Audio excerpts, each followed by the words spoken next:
Hey guys, it's Nicole, and today I have layout number 2 from my Easter kit, which is part of my Creating with Collection series. I kind of deviated a tiny bit as far as which sketches I was using.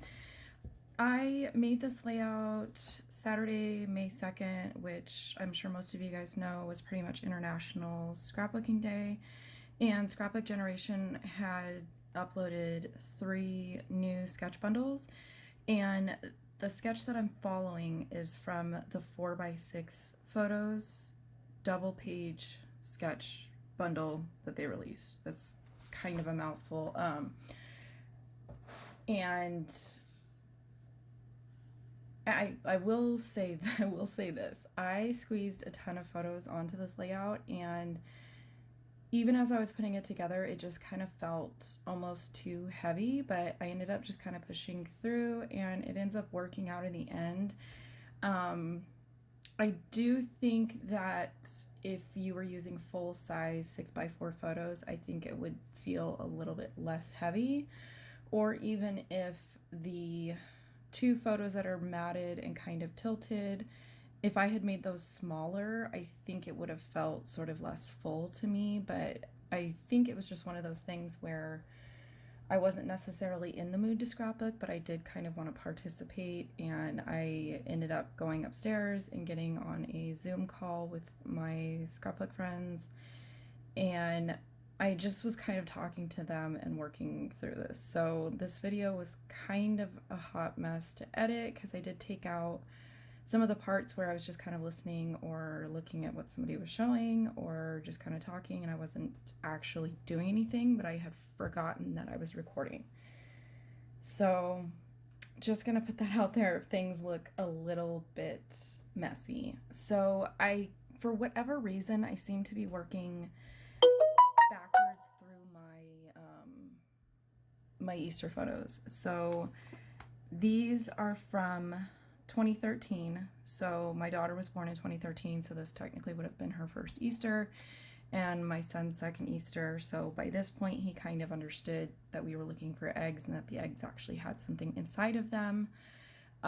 This sort of time period in his life, he was absolutely obsessed with Hot Wheels at the time, and so there was a couple new Hot Wheels in his basket, and so he was, of course, all over those. And then with my daughter only being, 2-3 months old at the time, there's not like a whole lot that you can really put in their basket at that age. So she basically got a Easter dress and some little sandal things, and I'm trying to think of what else I put in there. I can't remember there might have been like a duck or something, but just kind of kept it simple. I do still kind of keep Easter simple, where typically it's just some candy, maybe a toy. At this point in time, my kids are old enough that this year I skipped the toys and they got books and new swimsuits. And then for fun, I put toilet paper in their baskets this year because all the running jokes online regarding toilet paper right now, which they got and they thought was funny. But it's definitely fun to kind of sit in one specific holiday and kind of watch time fast forward a year at a time. I don't know, it's just fun to kind of see how little they were and like how excited they were about these traditions that you're starting and stuff. Now, I'm gonna get some comments about why there's a picture of bourbon on my Easter layout. I had taken a picture of this and I think I texted it to my sister or somebody at the time, but it was in my folder with photos as I was printing, and I remembered that I had taken a picture of this bottle of bourbon that I specifically had to go out and buy because bourbon's not one of those drinks that we go to when we're making drinks and stuff. But I was making a recipe for bourbon glazed carrots this year, and I think I've made them probably every other year since. They were really, really good. But it was just kind of funny that I had to go specifically out and find, a big bottle of bourbon for some carrots. So they ended up tasting delicious, and anybody that's ever cooked with alcohol knows that like it cooks off. You're just cooking it for the actual flavor and stuff. So, this point, I have gotten all of my photos adhered down. I just went with white cardstock, knowing that most of it was gonna be completely covered. And then I'm just cutting strips. For whatever reason, I was having a hard time understanding some of their,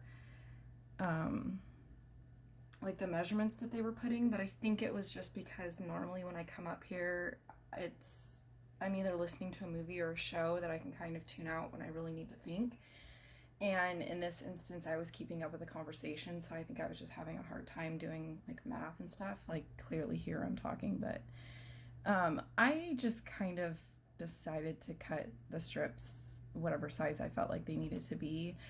I love the wood grain, and of course I ended up using a ton of wood grain, and then I was kind of kicking myself because it does kind of feel like you're wasting it when you're covering it up, but I'm probably gonna do the same thing that I did with the previous collection kit with this one, where if at any point I feel like I need to pull in like a good neutral or a good just tone on tone to kind of offset some of these louder patterns, I will allow myself to do that.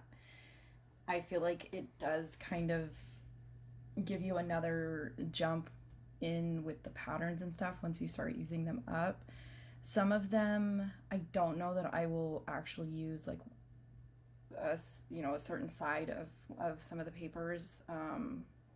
I don't necessarily like when you buy a collection kit, I don't necessarily love every single pattern, but I do like that most of those loud patterns have a B side where it's a tone on tone, just good kind of basic pattern, and those are the ones that I do gravitate towards. So those are usually the ones that I use up first.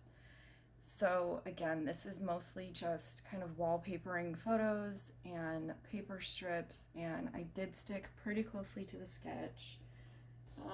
Anybody that downloaded that bundle, I used sketch number 2, and then instead of where they have a journaling block, I did journaling strips.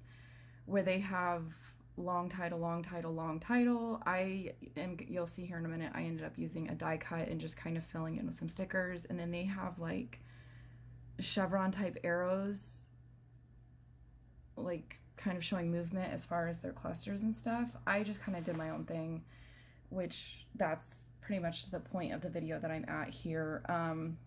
As I'm going through all this, I did want to just kind of give everybody a heads up that the group of YouTubers who hop with me on the 20th, there's a handful of us who have all hit various milestones around the same time. So we are doing like a celebration week starting May 4th. And I, in particular, am going to be going live on Wednesday, May 6th. And let me see what time I put on here. I believe I'm going to do 6 p.m. Pacific time. Yes. So 6 p.m. Pacific time, 9 p.m. Eastern for some quick math. It ended up, I tried to kind of post and get some feedback from a couple places online just to kind of find out what worked out for different people. Mostly because if I'm going to go live, I would like to be able to chat and have people there. Unfortunately, with various just people working from home, different family things, stuff like that, there's not really like a perfect time or a best solution. So I'm going with a time that just kind of works better for my household. By 6 p.m. Pacific time, I more than likely have already fed my kids, and everybody in my house is kind of occupied for at least an hour, hour and a half. I'm not sure how long I'm going to stay on. My intention, I think, is to go ahead and do another Easter layout. I kind of have a sketch picked out and some photos picked out. I thought I was going to go ahead and work on that layout today, but I almost want to just wait until Wednesday and do it with you guys. Otherwise, I don't know what I would work on. It's been probably 2 years since I've done a live. So I'm probably going to take Monday and Tuesday to try to relearn the kind of technical behind the scenes of actually how to do it. I do know that in order for me to go live, I have to use a web camera and not the camcorder that I film on. I don't have a way to connect my camcorder to my computer to have you guys be able to see it the way that you see it in process videos. So if it looks a little bit different, or it's not zoomed in, or it's not maybe as clear as you're used to, that's why. It's because it's on a webcam.